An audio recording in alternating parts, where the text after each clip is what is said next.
Escuchábamos a Dave Springer que nos cantaba Gominda Jaya Jaya, mientras, bueno, hacía eso de la cámara. Aquí estamos hablando hoy en la Espada de Damocles acerca de la meditación. Seguramente lo haremos en dos partes. Esta parte hablando de las técnicas, las variantes y por qué funciona. Y la segunda nos meteremos más en el proceso de la meditación y en los niveles de profundización que vamos alcanzando a través de la meditación.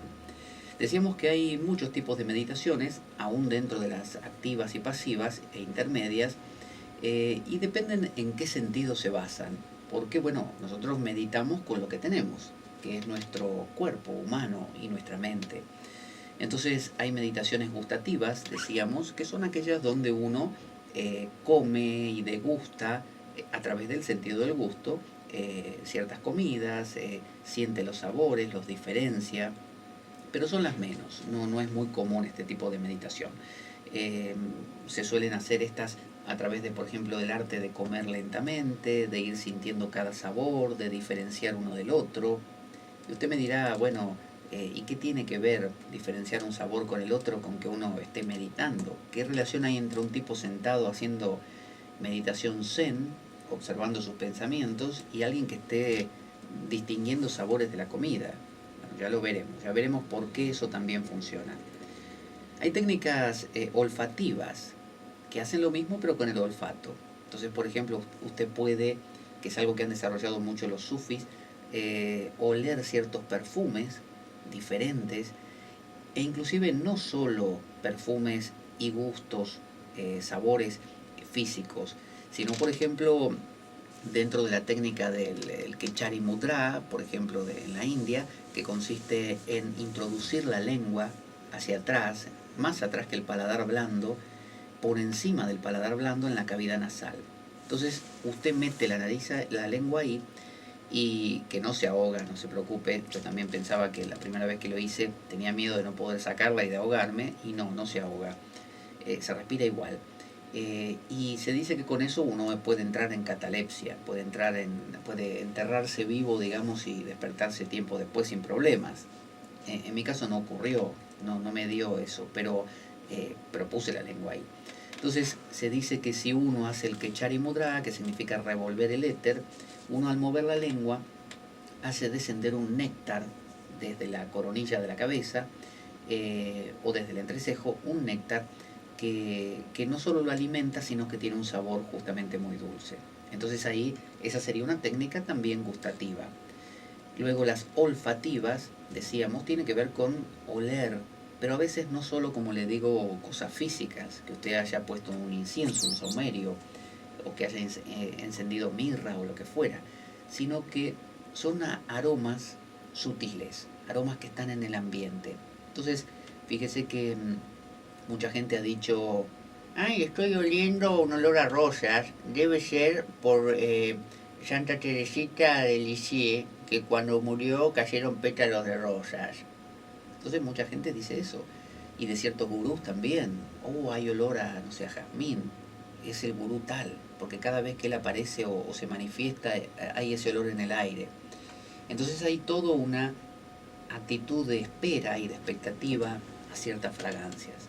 Pero como les digo, las técnicas olfativas y gustativas son las menos. Después tenemos técnicas táctiles, que normalmente tienen que ver a veces con la mano. Por ejemplo, el pasar un rosario, las cuentas de un rosario, sea cristiano, budista, musulmán, lo que fuera, hinduista, es una forma de meditación táctil. ¿Por qué? Porque uno está atento. La base de la meditación es estar atento a algo, ya sea atento a todo en general, como las meditaciones de observador pasivo, es decir, no me concentro en ninguna cosa en particular, pero lo observo todo, escucho todos los sonidos, percibo todos los olores, observo todas las imágenes, pero no me concentro en nada. Nada me llama la atención, nada me captura. Miro la película, pero la película no me chupa, no me absorbe. Pero también, como les digo, hay meditaciones táctiles donde uno, por ejemplo, pasa las cuentas del yapamala, del rosario, y va sintiendo cada cuenta con el dedo, va jugando con las cuentas, y eso es una forma de meditación táctil, porque hay una conexión entre la cuenta y usted, hay un proceso a respetar, hay un orden que seguir, hay un tiempo que mantener. Entonces usted va palpando y va sintiendo si es la bolita grande, si es la bolita pequeña, que le indica que tiene que parar o que le indica que tiene que pegar la vuelta y arrancar para el otro lado. Es decir, hay en lo táctil un, un trabajo. A veces no se usan rosarios, sino que se utiliza un cara mala. El cara mala, cara significa malo, mano, y mala significa contar. Entonces, un cara mala, mala significa también guirnalda o sarta de cuentas. Entonces, es usar en vez de una sarta de cuentas la cara, la mano. Entonces usted utiliza las falanges de los dedos para ir contando y bueno, va contando normalmente en la India 108 veces, eh, que es una vuelta de chapamala. Entonces usted está usando los dedos. Mucha gente que está nerviosa juega con los dedos. Veo esas bolas chinas que uno puede, tres bolas son que uno las, o dos, que uno las va moviendo dentro de la palma de la mano. Y ese movimiento relaja. Entonces hay un ritmo en ese mover de la mano. Y toda meditación es un ritmo. Acuérdese eso. Toda meditación es generar un patrón rítmico. Puede ser el patrón rítmico de balancear el cuerpo, puede ser el patrón rítmico de observar los pensamientos moverse, puede ser el patrón rítmico de subir y bajar la energía por la columna, puede ser el patrón rítmico de recitar un mantra, puede ser el patrón rítmico de pasar las cuentas, puede ser el patrón rítmico de masticar una comida, cualquier patrón, porque la vida es ritmo. Y muchas veces cuando usted está en esa escala del 1 al 10, en 10, en el nivel de activación y está a tope de estrés, usted está en un ritmo como vertiginoso. Entonces, la meditación, en vez de ser es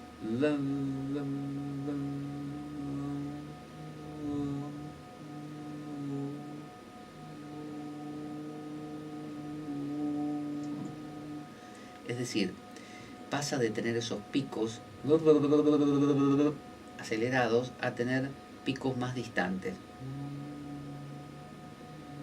y apenas perceptibles. La norma es, a más pico, más activación. A más activación, más yo.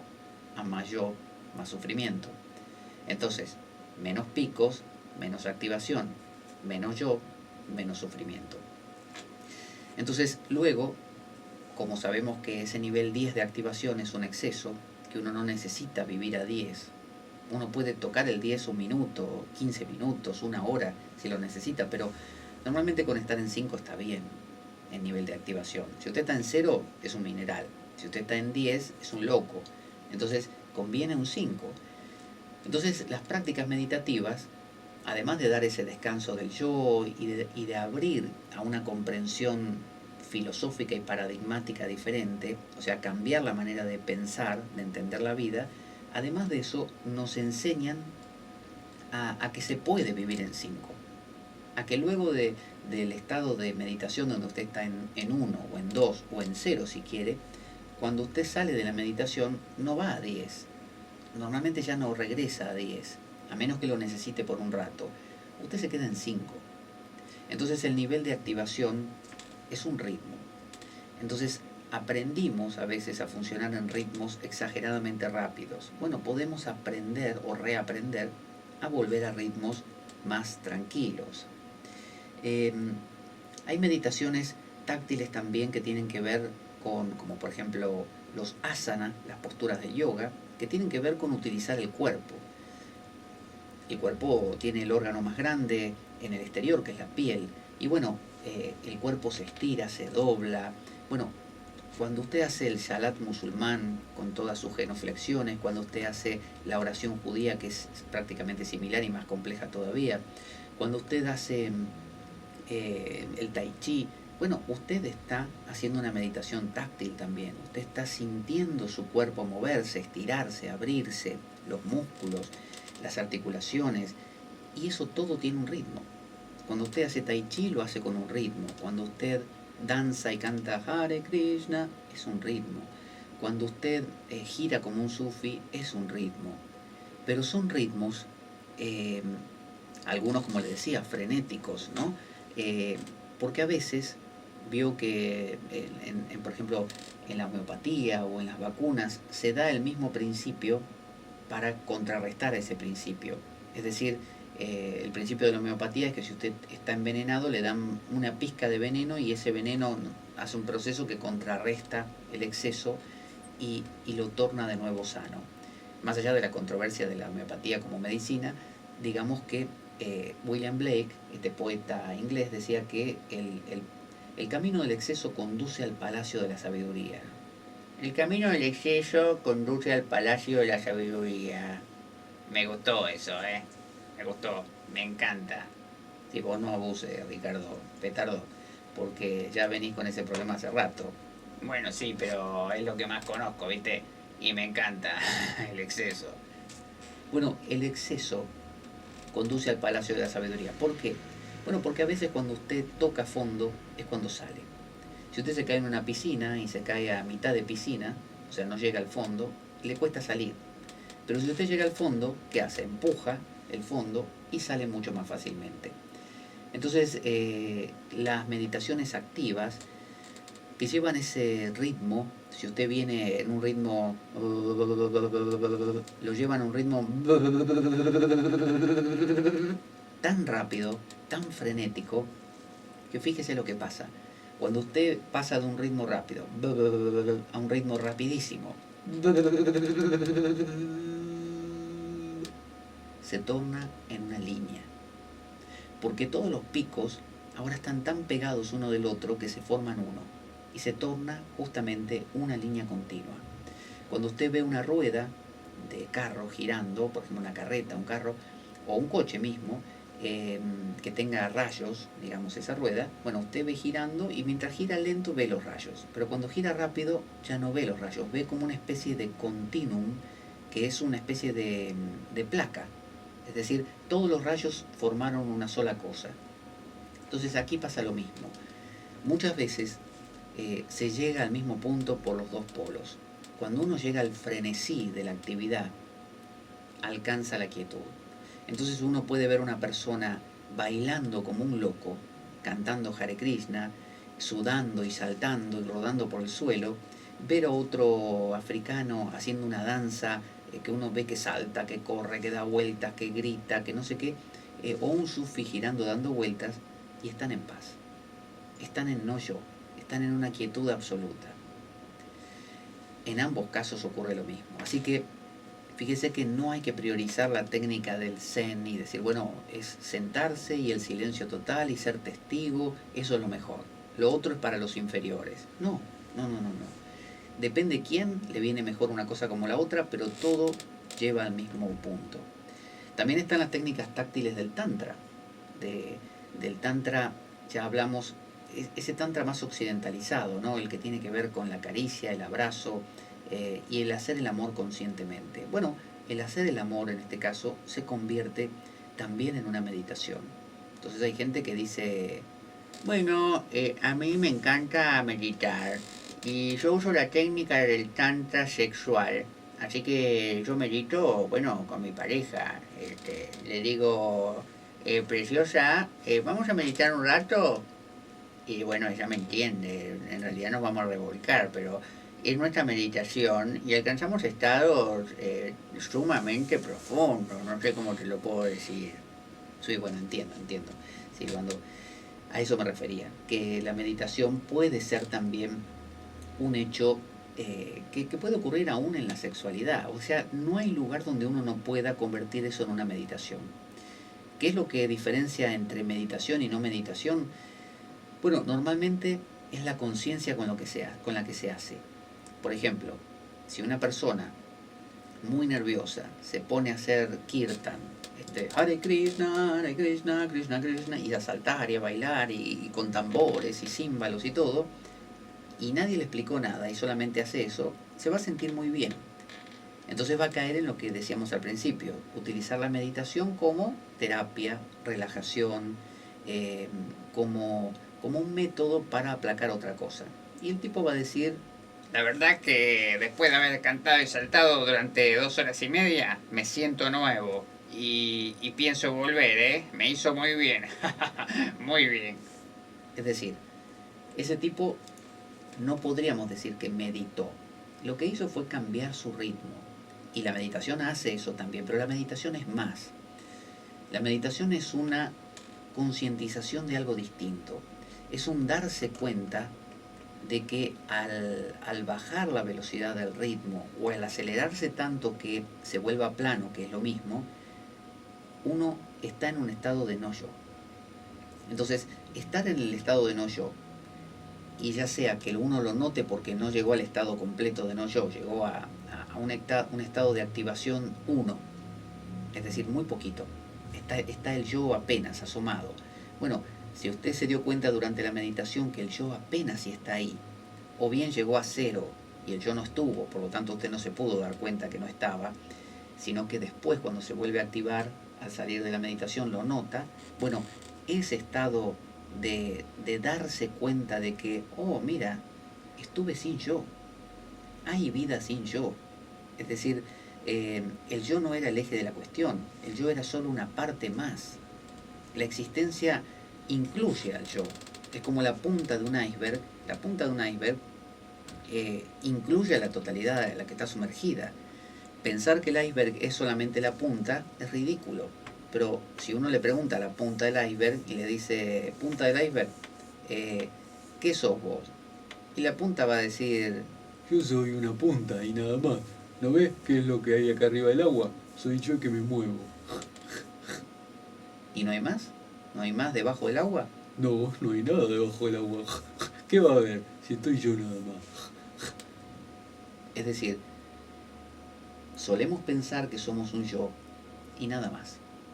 Entonces la meditación, además de relajar ese yo durante un rato, cosa que es valiosísima con esto de los ritmos, lo que hace es, viene acompañada con una enseñanza, con un paradigma, con una visión de las cosas que nos enseña esto. Nos dice, mira, ¿notaste que durante la meditación no había yo, que desapareció durante un rato? Sí, lo noté. ¿Por qué? Bueno, si no hubo yo durante un rato y vos no te moriste y seguiste respirando y seguiste dividiendo tus células y seguiste digiriendo la comida y haciendo, no sé, estando sentado en esa meditación, ¿no te parece que hay más vida además de ese yo? Sí, la verdad que sí. Y además, si ese yo controlaba todo, ahora que no estuvo, ¿cómo pudo la vida seguir? Ah, bueno, sí, me doy cuenta. Es posible que entonces el yo no sea el eje de la cuestión, ¿eh? Que sea algo más, nada más. Que la vida en sí es más grande, ¿eh? Ah, mira qué interesante lo que me decís. Bueno, a eso se refiere. Que cuando uno medita, empieza a darse cuenta de que hay mucho más. Porque justamente se apaga el yo. Es como si uno tuviera la radio con música encendida todo el día y todos los días de su vida, hasta que alguien un día se la apaga. Pero uno cuando se la apaguen, lo que va a sentir es un alivio. Y después la radio se vuelve a encender. Y no pasó de eso. Y uno puede hasta aprender a apagarla por sí mismo y obtener alivio. Y nada más. Pero también puede aprender, si alguien se lo sugiere sobre todo, que le sugiere la idea que el apagar la radio implica que mientras la radio está apagada, hay vida. O sea, no es que nos morimos porque la apagamos. Apagar la radio es morirse. No, hay más. Entonces uno aprende que la vida es más grande, más total. Entonces aprende a ver a ese yo como, ya no como algo tan preocupante, que todo lo que le pasara a ese yo y todo tenía que cargarlo yo mismo. No, ahora que como si me hubiera quitado una gran mochila. Ahora me doy cuenta que la vida se vive por sí misma. Como dice el dicho latino, totus accidit per ipsum, todo sucede por sí mismo. Es decir, la vida empieza a tener otro cariz. Ya la vemos más como, con una visión más ecológica, con una visión más de ecosistema. Ya no soy yo teniendo que salvar la naturaleza, yo teniendo que corregirme, yo teniendo que hacer... No, ahora empiezo a confiar un poco más. Eso es lo que da la meditación. Y por eso la meditación actúa como casi como terapia, porque me ayuda a, al redimensionar todo lo que veo, me ayuda a redimensionar mis propios, no sé, traumas y complicaciones. Y quizás acabe curándome, por así decirlo, de una depresión, de una fobia. Según mi experiencia, no es que la meditación cure particularidades mentales. Probablemente siga todo como está, solo que ahora lo vemos de otra manera, que es diferente.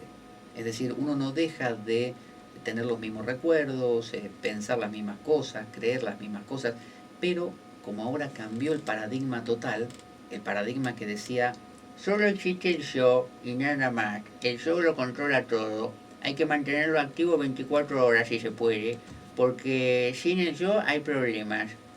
Lo cambia por otro que diga, No hay el yo como único, ¿eh? La vida es más completa, la vida incluye un montón de cosas.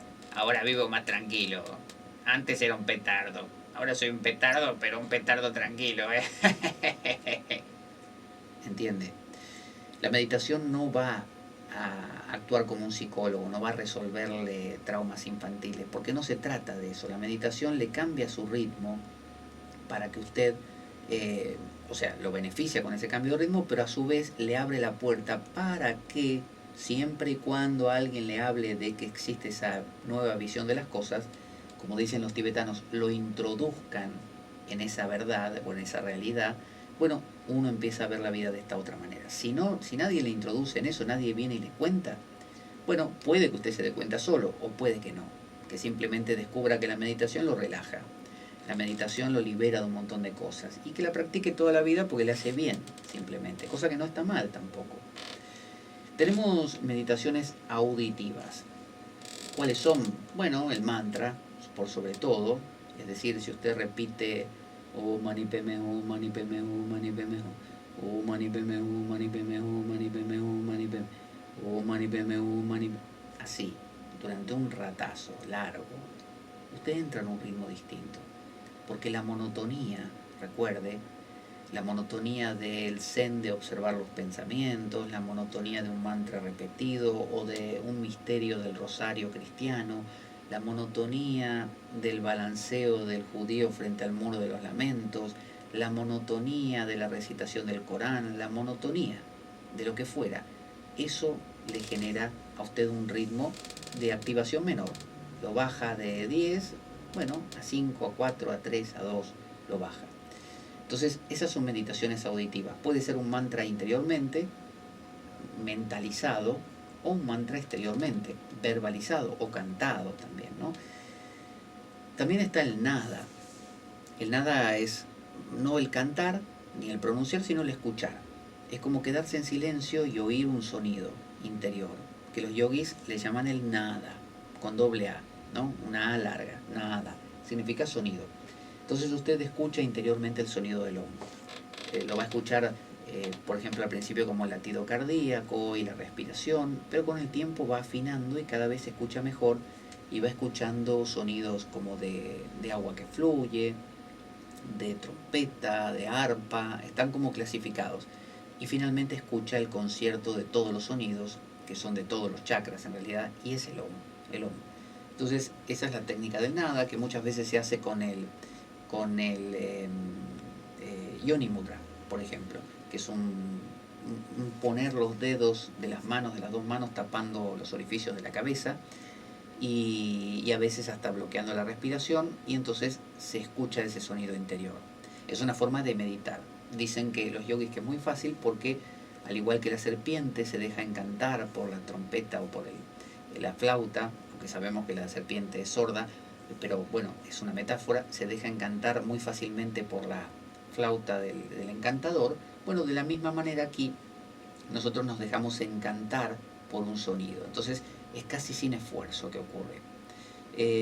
También están los vajans, que son cantos que se pueden cantar muy dulces, ya no frenéticos.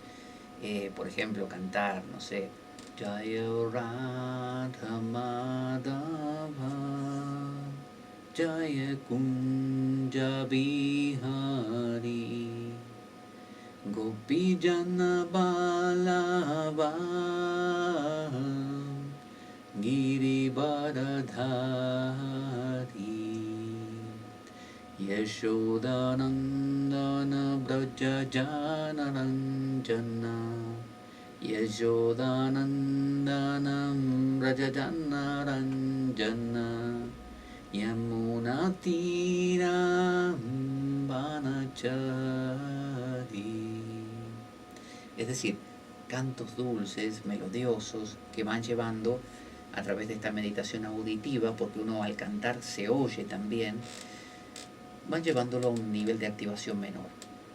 Luego está el Gibberish también. El Gibberish es una manera de, también verbal o auditivo, de hablar sin sentido, que usan algunos pueblos, y consiste en decir, por ejemplo,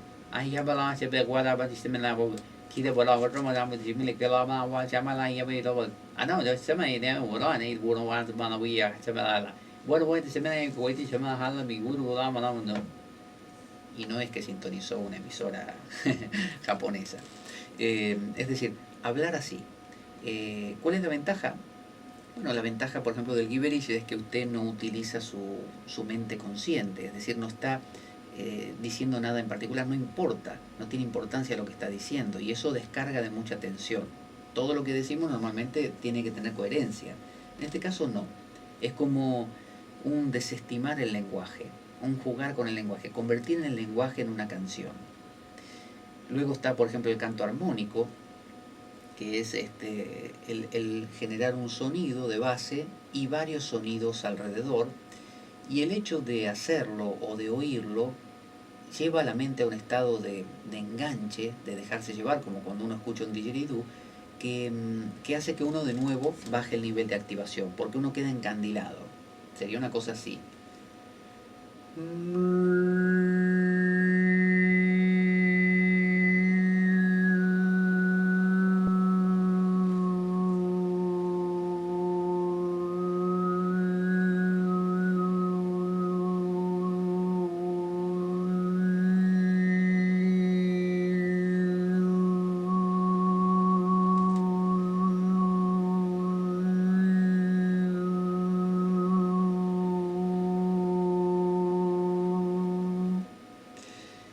Es decir, es un canto que al oírlo, a veces ocurre también con un gong, a veces con un cuenco tibetano, o con la voz, como en este caso, nos lleva a perdernos en vericuetos, en fluctuaciones, en vaivenes del sonido, como ocurre con el didgeridoo, o ciertos cantos vocales, y entonces ocurre una justamente ausencia de yo. Recuerde que para que el valor meditativo esté, tiene que haber a su vez un marco, podríamos decir, reflexivo, que es el marco, ya sea posterior, da igual, puede ocurrir después. Normalmente si usted se le informó, se le contó que existe todo esto de que el yo es solo una parte, que cuando el yo se apaga, la vida existe también, por lo tanto la vida es más grande y por lo tanto no hace falta cargar toda la responsabilidad en nuestro yo pequeño, y todo eso, cuando usted transita la meditación, de cualquier tipo que sea, ya lo hace con esa conciencia. Y en el después, también, después de la meditación, todo eso va tomando cuerpo y ahí es donde funciona.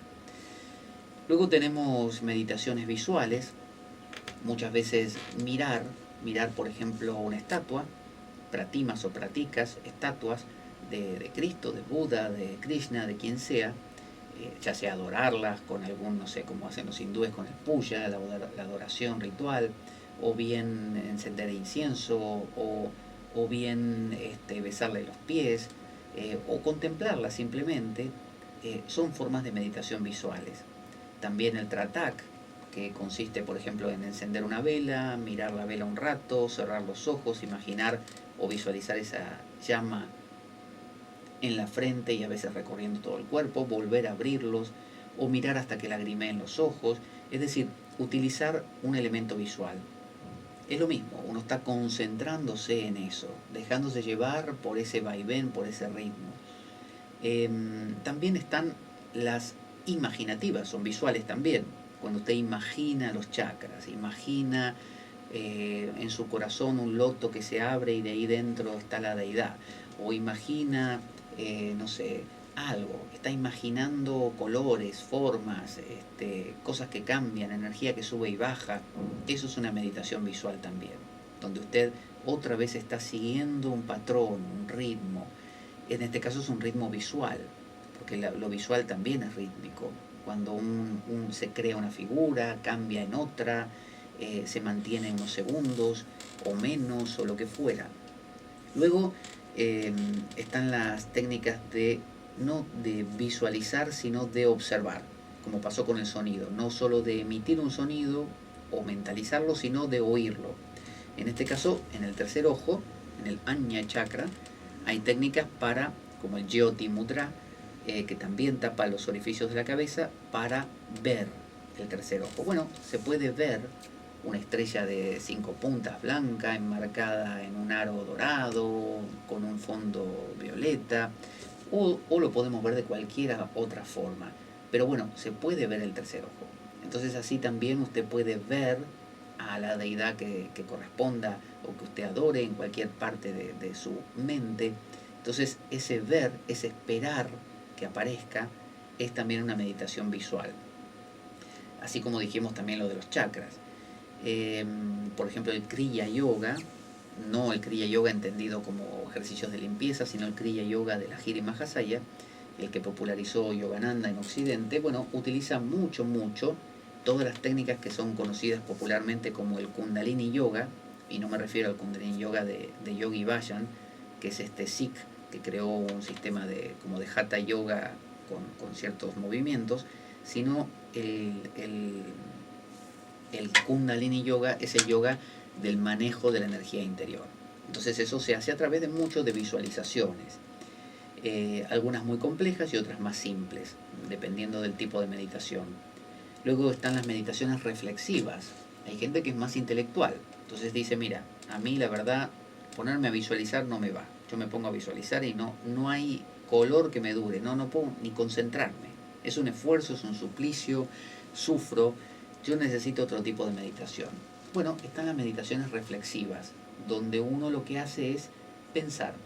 Y uno, por ejemplo, está el koan del budismo zen, donde uno se hace una pregunta interiormente. ¿Qué sonido tiene una sola mano al aplaudir? Ninguno. ¿Qué sonido va a tener una sola mano? Pablo, ¿que sos tonto? Nada, ninguno, absoluto, cero. Silbando, es un koan. ¿Un qué? Un koan. No tengo ni idea de lo que es un koan, pero la verdad que es una afirmación estúpida. ¿Qué sonido tiene una sola mano al aplaudir? Ninguno, pibe, ninguno, te lo digo yo. Como que me llamo Silvando Silva.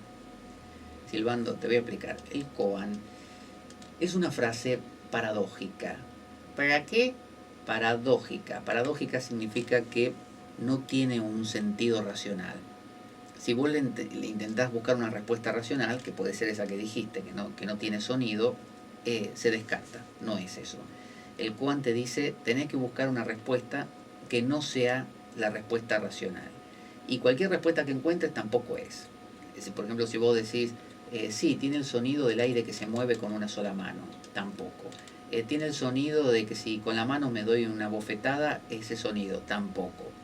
Entonces, lo que busca es, a través de frustrar a la mente, porque nuestra mente siempre está encontrando respuestas. Siempre la mente dice... Ah, ya entendí por qué me siento triste hoy. Porque ayer vi una película de tristeza. Es decir, siempre buscamos entender por qué son las cosas y buscamos una explicación.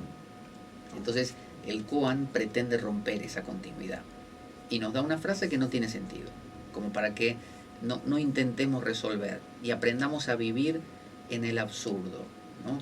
Por lo tanto, en el no yo, porque cuando hay yo, el yo dice cosas que le suenan coherentes, se las cree, les da importancia y a partir de ahí se fortalece. En cambio, cuando empezamos a vivir en lo absurdo o en lo relativo y decimos, bueno, esto quizás no sea tan así como yo pensaba, le quitamos poder a las cosas y el yo también disminuye. Entonces el koan o el mantra, a veces, porque fíjese que un mantra, cuando una oración, usted dice, Padre nuestro que estás en los cielos, santificado sea tu nombre. Bueno, cuando usted lo dice, la primera vez lo está pensando, Padre nuestro, habla de nuestro Padre, que estás en el cielo, o sea, un Padre celestial, santificado sea tu nombre, porque tu nombre es sagrado. Es decir, usted lo racionaliza, pero cuando ya recitó el Padre Nuestro o el Ave María, no sé, 45 veces, usted ya está haciendo así. Santa María,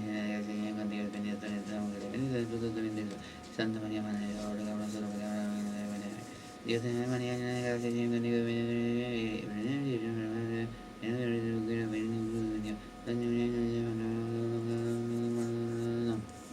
es decir, usted entró en una especie de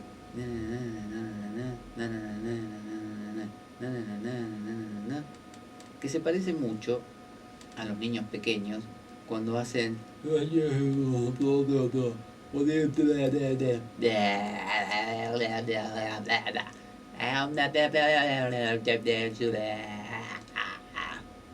¿qué hace un niño pequeño?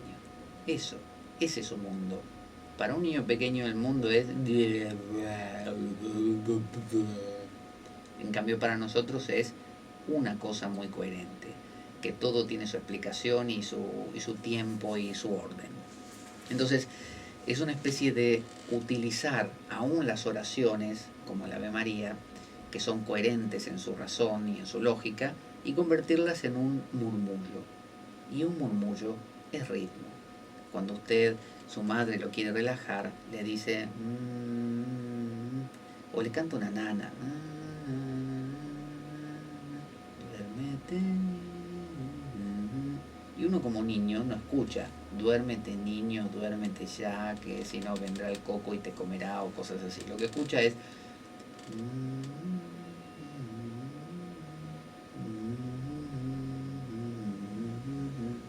un vaivén. Y eso es la vida, en el fondo, ritmo. Entonces la oración, o entendida así, es una meditación. O también como las técnicas que utiliza el Vedanta, de desarticular el yo para la gente muy racional a través de la razón. Entonces son preguntas. Uno se pregunta, siento ahora aburrimiento. Bueno, ¿qué es el aburrimiento? Uno se pregunta.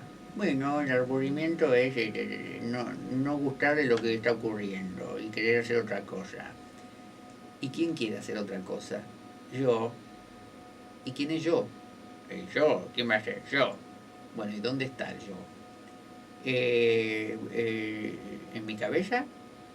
¿En tu cabeza está? Bien, ¿en qué parte de la cabeza? Y no sé, no me pregunte cosas raras. Debe estar adentro, debe haber un muñequito igual a mí adentro del cráneo. Entonces uno empieza a darse cuenta que todas las afirmaciones que hace, por ejemplo, acerca del yo, son irracionales. El yo no está en ninguna parte, porque simplemente uno acaba descubriendo el yo es solo una idea, es un pensamiento más. Es, ya lo dijimos alguna vez, es como si uno hiciera dum dum dum dum dum da, dum dum dum dum dum da, y el da es el yo, el pensamiento de yo. Entonces tenemos dum dum dum dum dum, son pensamientos X variados, y de vez en cuando metemos el del yo. Pero como ocurre frecuentemente en el ritmo del pensamiento, pensamos que está siempre ahí y que es una cosa. Y en realidad no es una cosa, es algo que mantenemos. Bastaría con que uno hiciera dum dum dum dum dum dum dum dum dum dum para que no hubiera yo. Pero uno aprendió a hacer dum dum dum dum dum da dum dum dum dum dum da da da da dum dum da da dum dum da da da da. Y hay gente que es dan daga dag daga dum dag daga dag daga dum dag daga dag daga dum da. Demasiado da. Entonces la meditación simplemente es un hacer dum dum dum dum dum dum dum dum dum dum da dum dum dum dum dum dum da dum dum. Mete el da muy espaciadamente. Entonces vemos que hicimos este recorrido de un montón de técnicas, ya no especificando la técnica de fulano o de mengano, sino más que nada clasificándolas por estilos y viendo por qué funcionan, que en realidad son generadoras de ritmos. Y hablando de ritmos, vamos a escuchar una canción. ¿Qué estábamos escuchando de David Springer? Bueno, vamos a escuchar otra de David Springer. Vamos a escuchar Shivaya Nama Om. David Springer lo que hace es empezar a cantar y después de unos minutos se pone como loco y canta a toda velocidad. Así que vamos a escuchar Shivaya Nama Om. Se lo voy a poner más adelante donde ya se acelera un poco. A ver si me sale. Un poquito más. Ahí ya está tomando velocidad, fíjese. Y enseguida volvemos para ya ir despidiéndonos en este recorrido, primera parte de la meditación, donde vemos técnicas y razones por las que funciona la meditación. Ya en la segunda parte hablaremos acerca de la profundidad que nos va dando la meditación y a dónde podemos llegar con ella.